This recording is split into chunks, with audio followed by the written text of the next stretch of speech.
The 22nd. Can't believe we've hardly got a quorum. And I'll open the meeting with apologies. We have apologies for lateness, for absence from Councillor Filipina, and for lateness from the Mayor, Councillor Nye, Councillor Fletcher, Councillor Hulse, Councillor Lee, Member Tamahiri, sorry. Mayor for late early departure. I'll move those apologies. Seconded, Councillor Casey. All those in favour? Against? Carried. Thank you. Declarations of interest. No declarations of interest have been received. Confirmation of minutes. The minutes of the Finance and Performance meeting on the 17th of September. Would you move that, Councillor Clow? Sorry. Oh, actually, no, you can't. You weren't here. I will, Madam Chair. Councillor Cashmore. Seconded, Councillor Casey. All those in favour? Against? Carried. No petitions and public input. We have public input from Brian Shield. So welcome, Brian. Mr. Shield. If you'd like to come and sit up here, thank you. Good morning. Good morning. Thank you very much for giving me your time. I'm an old man and I'm past my use-by date, but I've been living quietly in a pensioner unit that I bought from the council about 8 years ago. And now, of course, I find that they're going to sell my adjacent flat. You've got a picture there of my flat, the one with the solar panels on the roof.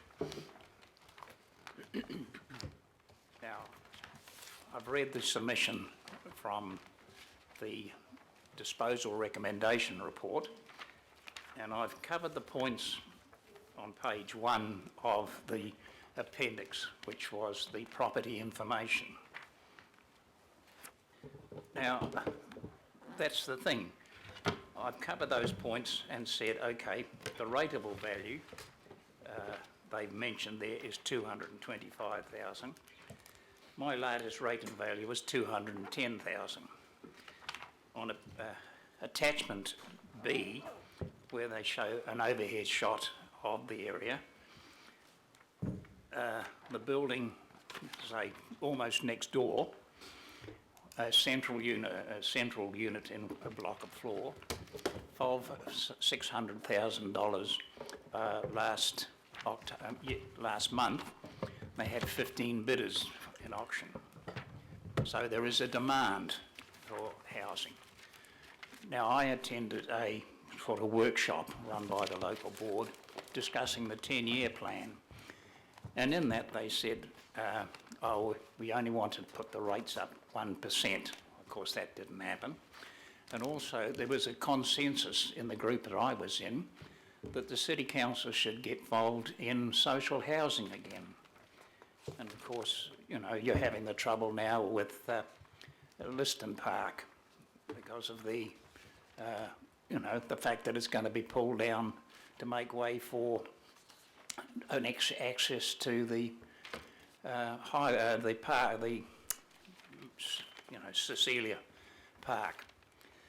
I think that the council, particularly the elected representatives, I mean, you're getting swamped by heaps of paper, and you're not getting enough control of what's happening in the city. The mayor makes a great deal of thing about making this as being a very livable city, or wants to make it a livable city, but I don't think it is, not with the price of properties going up like this. Young people can't afford them. The units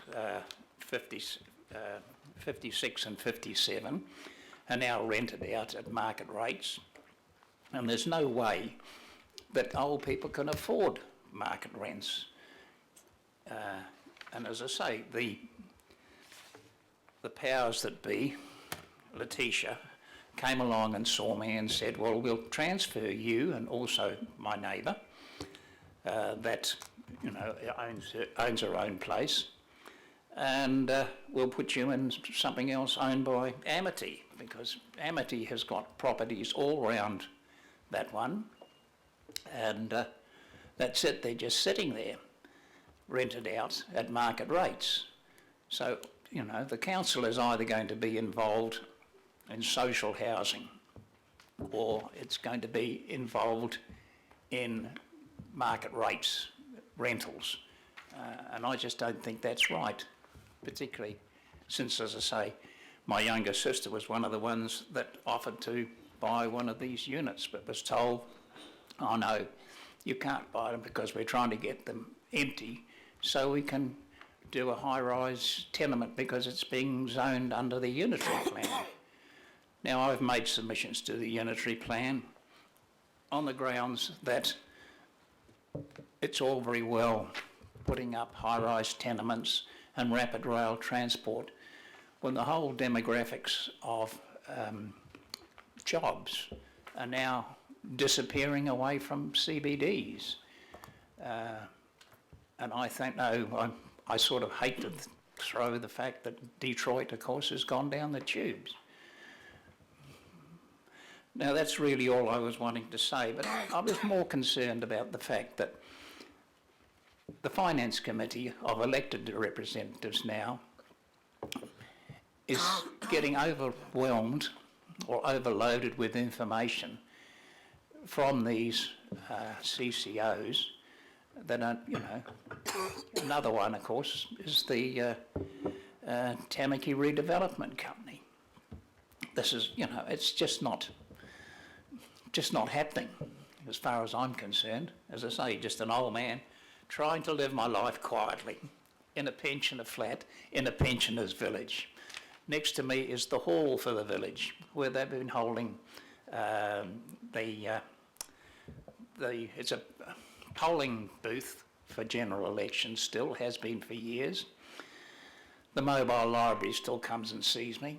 And I can walk to the local shops. It's a nice flat section. It's ideal. I don't want to move. And I don't really want to get bought out, particularly if the council want me to only give it back to them for 80%. I would as soon as say, okay, leave me to it, and if I want to sell it on the open market, I can get the full price. I mean, the difference now, you see, between 80% of, say, 500,000 is $100,000, and the council doesn't want it anyway. Thank you very much for your time. I would like to hear the rest of the discussion from the Letitia. Thank you, Thank Mr. you. Creel. And there may be one or two questions. Any questions? Councillor Crum. Thanks for coming along today, Brian, and good to have seen you at the Have Your Say event that you Well, referred to. that's all right. Well, I long-term funded plan. up to... And for coming to the local board meeting as well, for which I was in attendance. So appreciate your time, and I know that you've journeyed long and hard on this particular matter with the ACPL folks. Yep. And we will, in this next item, Brian, be talking about this item. So a question for you, because I won't be able to ask that question when we get onto the item. So understanding the really good deal that is the QV minus 20%, Yeah. and that it would be a very rare and non-existent deal today. And then the unusual nature of the 51 Housing New Zealand houses and 7 councils, so that Yeah. in itself is actually an unusual mix together. Would you, I understand that part of your, and correct me if I'm wrong, part of your wish is that a recommendation go to Housing New Zealand. Should disposal today be recommended and Housing New Zealand look at the master plan for that site, that would it be fair to say that you'd love to see a recommendation that pensioner housing still exist? That was, I mean, I bought it under those circumstances as a, the deal was, as I say, I was over 65 pensioner, my own income was a pension, and I could get it freehold. In other words, there was no mortgage involved. And that situation suited me. Now, like I say, at this length of time later now, of course, not only is the council putting anybody in, but also Housing New Zealand is having a great deal of trouble because of the fact that they've been taken over by social development, and they get told to find accommodation for whoever. Whereas in the past, Housing New Zealand was only putting pensioners or near enough to old people that could not afford further housing.